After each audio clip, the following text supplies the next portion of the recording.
Did you know that the death of William Shakespeare's only son, an 11-year-old boy named Hamnet, may have directly inspired one of the most famous works ever written, Hamlet? For centuries, that heartbreaking connection remained mostly a footnote in literary history. But behind the world's most famous playwright was a grieving father, and behind that tragedy was a family story almost no one had ever truly explored. Today, we're diving deep into Hamnet, from the casting secrets to the production challenges you may have missed. Stick around, you're about to see the movie like never before.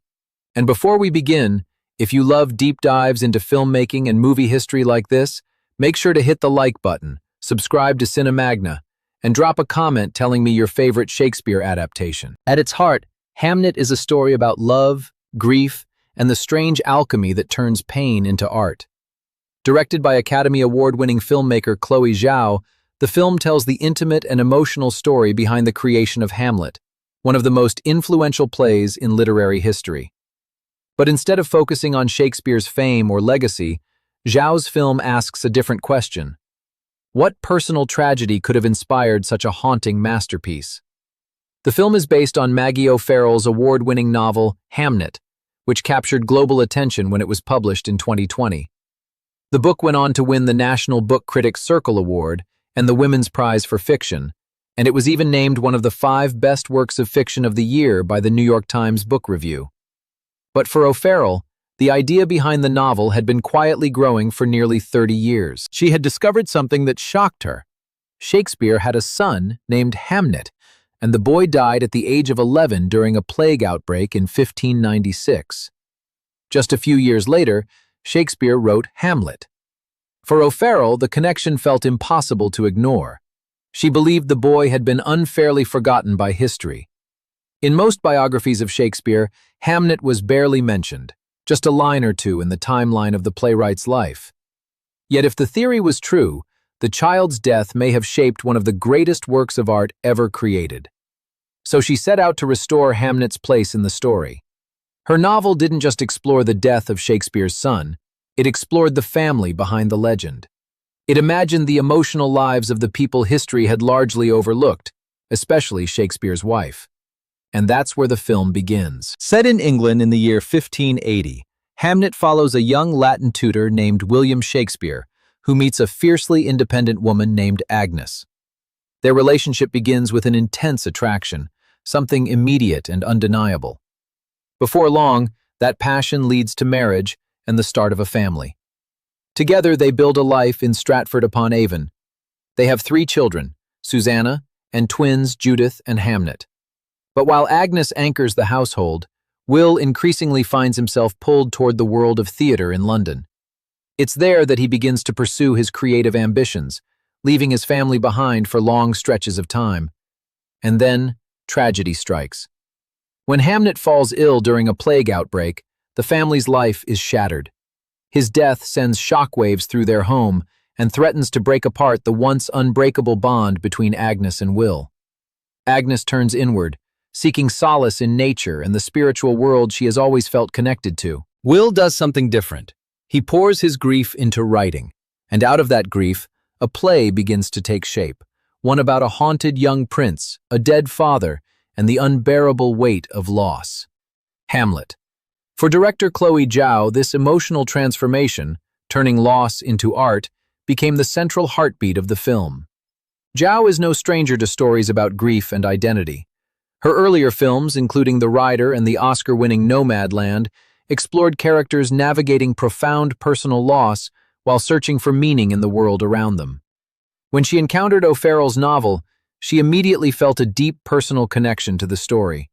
She described the experience of reading the book as almost physical. The language felt poetic and rhythmic, like images unfolding in her mind as she turned the pages. To Zhao, the story wasn't just about Shakespeare, it was about universal human emotions, love, mortality, creativity, and the mysterious ways pain can transform into something meaningful. She felt the material aligned perfectly with the kind of cinematic language she loves to explore, visual storytelling that feels immersive, emotional, and deeply human. But adapting such a beloved novel was not going to be easy. The book itself is unconventional. It moves through time fluidly, shifting perspectives between characters and exploring inner emotions in ways that are difficult to translate directly to film. Instead of simplifying the story, Zhao made a bold decision. She asked Maggie O'Farrell herself to help write the screenplay. For the novelist, it was a completely new challenge. She had spent her career writing fiction for the page, where characters' thoughts and emotions could unfold through narration. Screenwriting required a different kind of storytelling, one driven by images, actions, and dialogue. At first, she wasn't sure she could do it, but Zhao encouraged her, and the two began collaborating closely despite living in different time zones. They would send script pages back and forth, often communicating through voice messages and late-night notes about character motivations or emotional beats. Gradually, the story evolved from a novel into a cinematic narrative. Their goal wasn't simply to recreate the book scene by scene. Instead, they wanted to capture its emotional essence, the feeling of grief, the quiet beauty of daily life in Elizabethan England, and the mysterious connection between tragedy and creativity. And from the very beginning, Zhao had a clear vision for the film's central characters. Even before the screenplay was finished, she already knew who she wanted to play Agnes. The actress was Jessie Buckley.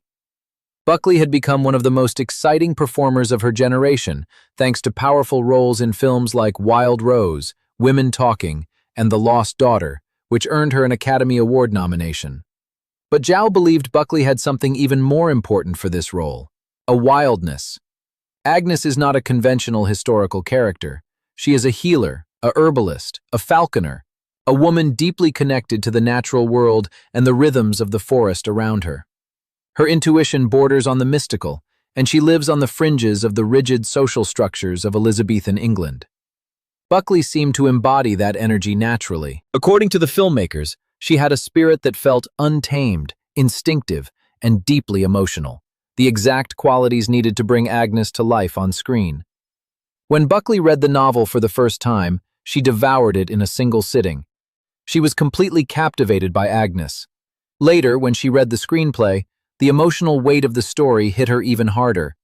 She reportedly burst into tears, feeling as if she had finally discovered a character she had been waiting her entire career to play. To prepare for the role, Buckley began journaling extensively, exploring Agnes's thoughts, memories, and relationship with nature. She also developed the character through conversations with Zhao. The two exchanged music, poems, and visual references that helped them understand Agnes's emotional world. It became a deeply collaborative process, one that Buckley later described as life-changing. But finding the right actor to play William Shakespeare was another challenge entirely. How do you humanize perhaps the most famous writer in history? For Zhao, the answer was Paul Mescal. At the time, Mescal had already gained worldwide recognition for his breakthrough performance in the television series Normal People and his Oscar-nominated role in the film Aftersun.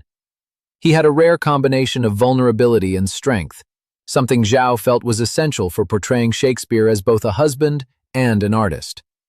Mescal approached the role carefully.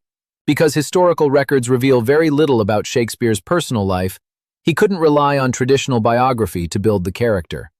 Instead, he turned to the playwright's own words. Mescal studied Shakespeare's plays, especially the emotional intensity of certain soliloquies, believing they might reveal glimpses of the man behind the legend. For him, those lines were the closest thing to a diary Shakespeare ever left behind. The result was a portrayal that aimed to strip away the myth and reveal the human being underneath. A young man trying to balance ambition, family, and grief. And once Buckley and Mescal finally met during early discussions for the film, the chemistry between them was undeniable. Their performances would become the emotional core of Hamnet, a love story that begins with passion and eventually evolves into something far more complicated and heartbreaking. But bringing this story to life required more than just two extraordinary actors. It required an entire ensemble cast capable of grounding Shakespeare's world in emotional authenticity. And that casting process would reveal just how carefully Zhao and her team were constructing every layer of the film. When assembling the rest of the cast, Chloé Zhao approached the project almost like building a real family rather than filling roles on a call sheet. She believed that if the relationships didn't feel authentic, the tragedy at the center of the story would never truly land. That philosophy shaped every casting decision.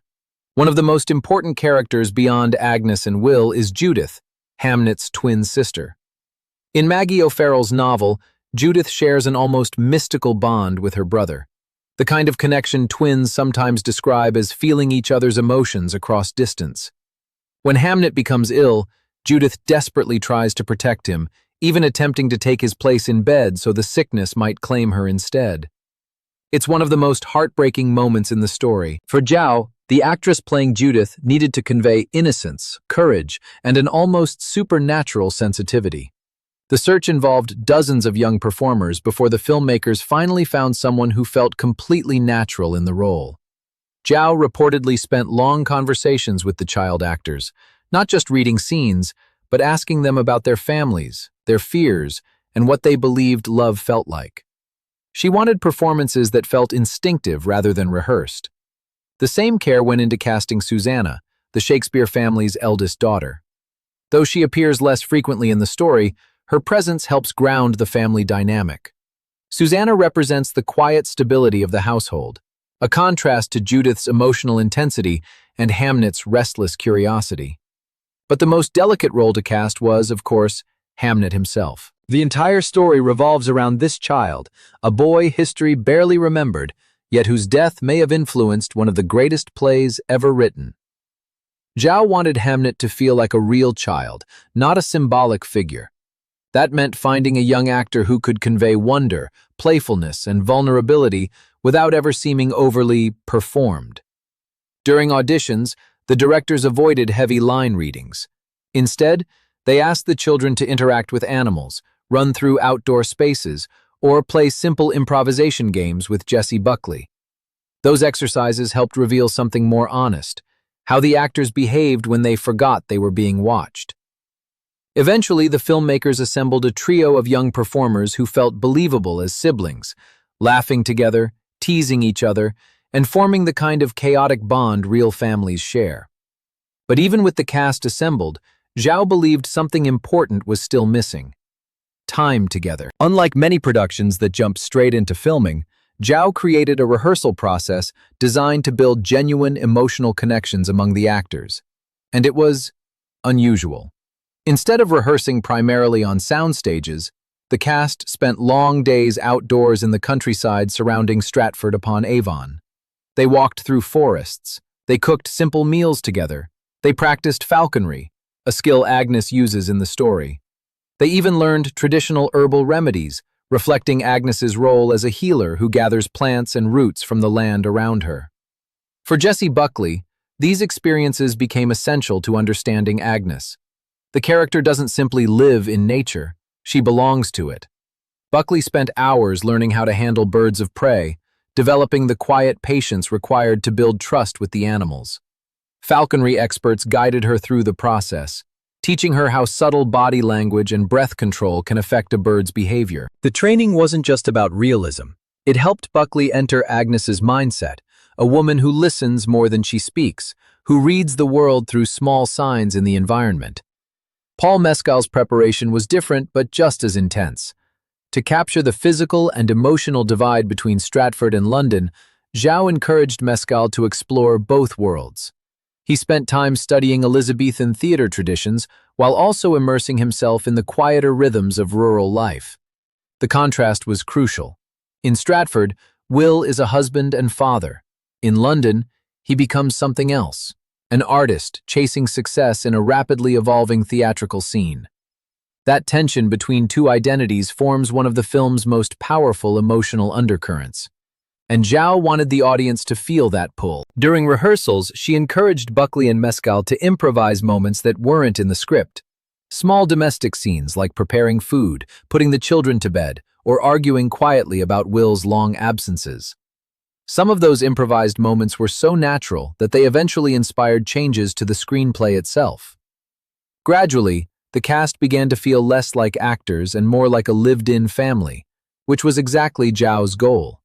Because when the film reaches its devastating turning point, Hamnet's illness, the audience needs to feel the full weight of what is being lost.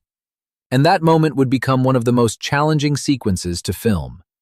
The plague outbreak that takes Hamnet's life isn't portrayed as a distant historical event.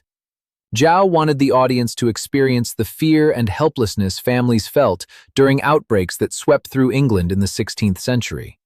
Entire towns could be paralyzed overnight, doors marked, homes quarantined, children taken by illness within days.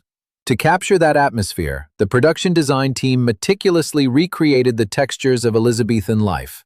Narrow streets, timber-framed houses, smoky interiors lit by candles and hearth fires. Nothing was meant to look polished.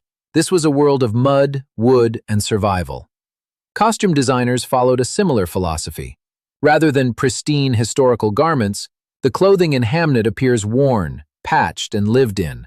Agnes's wardrobe, in particular, reflects her independence from traditional society. Her clothing blends practicality with earthy textures, fabrics that suggest someone who spends much of her life outdoors gathering herbs and working with animals. Meanwhile, Will's clothing evolves as the story progresses. Early in the film, he dresses much like the other men in Stratford, simple, practical garments reflecting his role as a tutor and family man. But as he spends more time in London's theater scene, his appearance subtly shifts. The fabrics become finer, the cuts sharper. The transformation reflects his growing ambition and the widening emotional distance between him and the family he left behind. Yet even with all this careful preparation, the film's emotional power ultimately rests on one haunting idea: that grief can become art. When Hamnet dies, Will and Agnes respond in completely different ways. Agnes withdraws into silence, her connection to nature becoming the only place she can process the loss. Will runs, back to London, back to the theater. And there, surrounded by actors, scripts, and the chaotic energy of performance, he begins writing a play. A story about a young man haunted by the ghost of his father.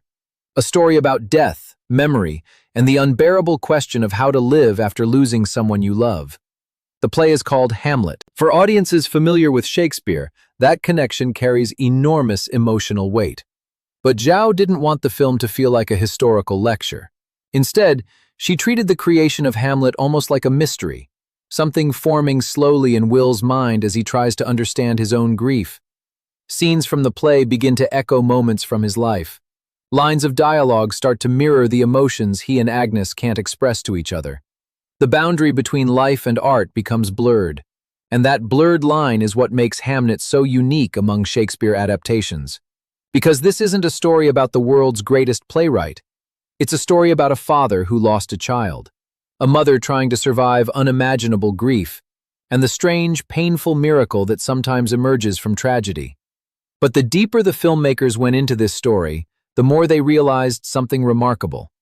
The historical record surrounding Hamnet's death is incredibly thin. Almost nothing is known about the event itself, which meant the filmmakers had to rely on imagination as much as history. And that creative freedom would lead to some of the most visually stunning and emotionally powerful moments in the entire film. Moments that reveal not just how Hamnet died, but how his memory may have lived on forever, in the words of his father. As production moved deeper into filming, Chloé Zhao began focusing on the emotional centerpiece of the story, the moment when private grief slowly transforms into artistic creation. It's easy, when discussing Shakespeare, to think only about the finished masterpieces, the plays studied in classrooms and performed on stages for centuries.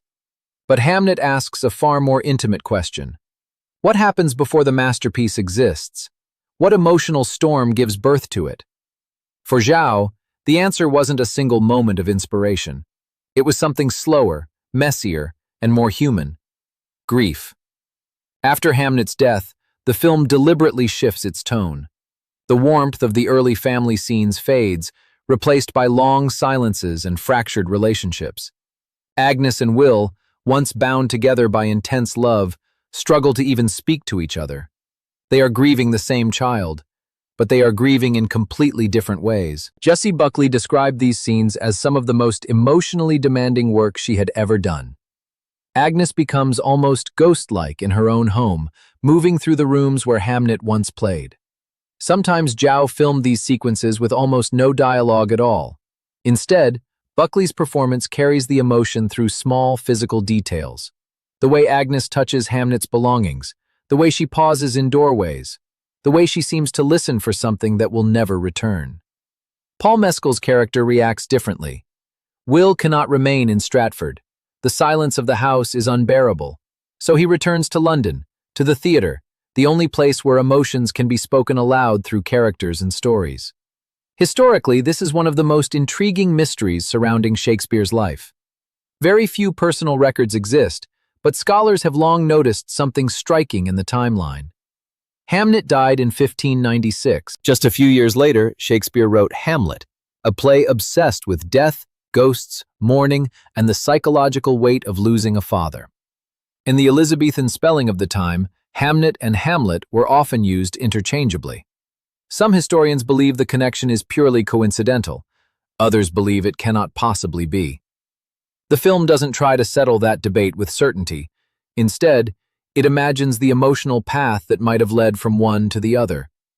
In one of the most powerful sequences, Will sits alone late at night, surrounded by scattered pages of writing. He is trying to shape the play, but something isn't working. The character of the prince feels hollow. Then a line begins to form. "Remember me." It's spoken by the ghost of Hamlet's father in the play, a demand that memory itself become an act of love. For Zhao, this moment symbolizes something profound. The act of writing becomes a way for Will to hold on to his son, not literally, but emotionally. Through the play, Hamlet's memory survives in a strange and unexpected form. And the deeper Will writes into the tragedy of Hamlet, the more the story begins to mirror his own emotional turmoil. The prince cannot move on from his father's death. He questions life. He questions existence. He wonders whether it's possible to continue living after losing someone who defined your world. These themes, so central to Hamlet, take on a new meaning when viewed through the lens of Hamnet. The play becomes less about royal revenge and more about the psychology of grief. But Zhao didn't want the film's ending to simply show Shakespeare finishing the script. She wanted Agnes's story to remain just as important, because in many ways, Hamnet is as much her story as it is his.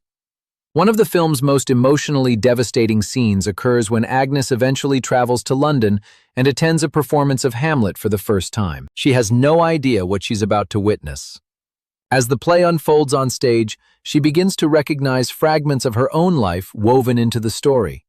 The grief, the loss, the questions about death, and finally, the name, Hamlet. In that moment, the distance between the playwright and his wife collapses. Agnes realizes that Will has been trying to speak to her through the play, translating the pain they could never discuss into something that audiences can feel. The scene reportedly left early viewers in stunned silence. Instead of a dramatic confrontation, Zhao chose restraint. Buckley's performance carries the entire emotional impact through subtle expression as realization slowly dawns across Agnes's face.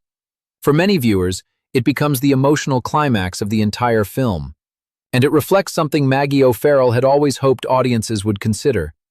Behind every historical legend are real human relationships, real love, real loss. But the film also contains countless subtle references to Shakespeare's work, details that devoted fans may notice on a second viewing. For example, certain lines spoken by Will during family conversations echo phrases that later appear in his plays. Some moments feel almost like seeds being planted in his mind long before they become famous lines of dialogue. Even the visual imagery contains hidden connections. Mirrors appear frequently throughout the film, reflecting characters in fragmented ways, a visual metaphor for identity and memory. Water imagery also appears repeatedly, symbolizing the passage of time and the flow of grief through the characters' lives.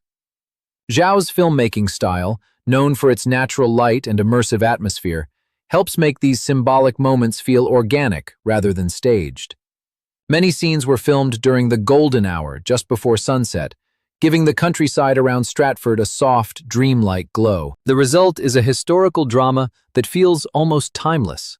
Not just a story about the 16th century, but a story about emotions every human being understands. Love, loss, memory, and the strange ways creativity can emerge from pain. When Hamnet finally premiered, critics immediately began discussing it not only as a literary adaptation, but as a meditation on the origins of artistic inspiration itself. What drives someone to create something that will outlive them by centuries? Is it ambition, genius, or sometimes heartbreak? The film doesn't offer a definitive answer, but it suggests something powerful. That art may sometimes be humanity's way of refusing to let the people we love disappear. Hamnet the boy may have been largely forgotten by history. But if the theory behind Hamnet and Hamlet holds even a hint of truth, then his memory helped shape one of the most influential stories ever written. And through Zhao's film, his story finally steps out of the shadows, not just as a footnote in Shakespeare's biography, but as the emotional spark behind a masterpiece. And once you know that story, it becomes almost impossible to experience Hamlet the same way again. Because behind every line of that famous tragedy, you may now hear the echo of a father remembering his son. And maybe that's the most haunting part of this story. For centuries, audiences have watched Hamlet as a tale of ghosts, revenge, and existential doubt. But behind the Prince of Denmark may have been something far more personal, a father trying to process the loss of his child. Whether the connection between Hamnet and Hamlet is historical fact or poetic coincidence, the emotional truth behind the story remains powerful. Sometimes the greatest works of art don't come from inspiration alone. Sometimes they come from grief. And if this story is even partly true, then the boy history almost forgot may have helped inspire one of the greatest plays ever written. If you enjoyed this deep dive into Hamnet, don't forget to like the video, subscribe to Cinemagna for more filmmaking stories, and let me know in the comments, what's your favorite Shakespeare adaptation? Thanks for watching, and I'll see you in the next video.